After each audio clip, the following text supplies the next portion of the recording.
If you've never had stage fright or had trepidation about getting up in front of people, for any reason, just leave now. But I think most of us have experienced that trepidation. As a performer from age 4, I performed with all kinds of musical groups. I've done all kinds of speaking around the world. I've had all kinds of situations. So I have experienced stage fright just like you.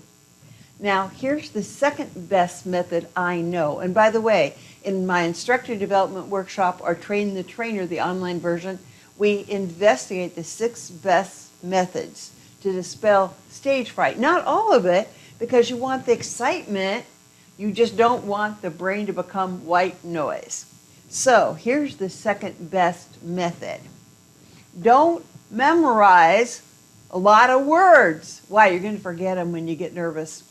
Instead, construct what you're going to do from a template.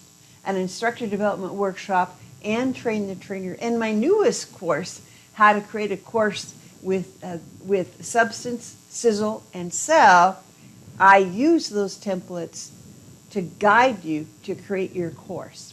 When you're speaking, you also need a template, a guide. It's just like music.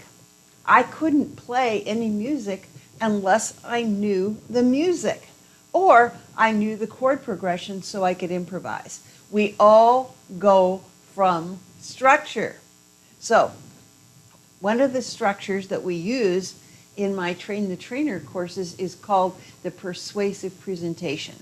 Now, no matter what structure you use, you always craft your beginning first. Why? You want to know exactly where you're going. You want to have a hook. You want to involve them. You want to excite them at the beginning so they go along with you and you can take them where you want them to go. So that's number 1. So practice, remember that's from video number 1, practice your hook. Number 2, have that template go somewhere so you know the middle where you're going. And finally, at the end, know what your close is. So you want to practice your beginning and your close essentially and use the template. When I was in college, I was a piano major, and all our piano majors, we had to play a recital at the end to graduate. That was our test. And so we not only played for all the piano teachers there, we played for all the public too. So I went to one of those recitals for a friend of mine, and he was playing one of the classical pieces, and he forgot. So what did he do? He just quit. And then he tried to start over. And the problem with starting over with this stuff is your brain's now white noise and you really can't think it through. And what occurred to me later was this. He didn't know the structure. Because if he'd known the structure, he could have linked into the structure, made up a few notes, and gotten back where he needed to go. How do I know? That happened to me more than once. So in other words, you improvise your way with the structure. Now, my piano teacher would know the difference, but nobody else would. He didn't know it, so he just stopped. Now, so know the structure.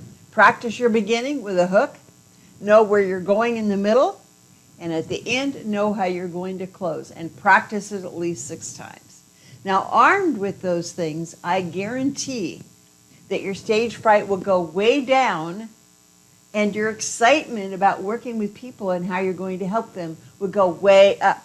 You can find more in Train the Trainer online and Instructor Development Workshop. Let me know how these strategies work for you.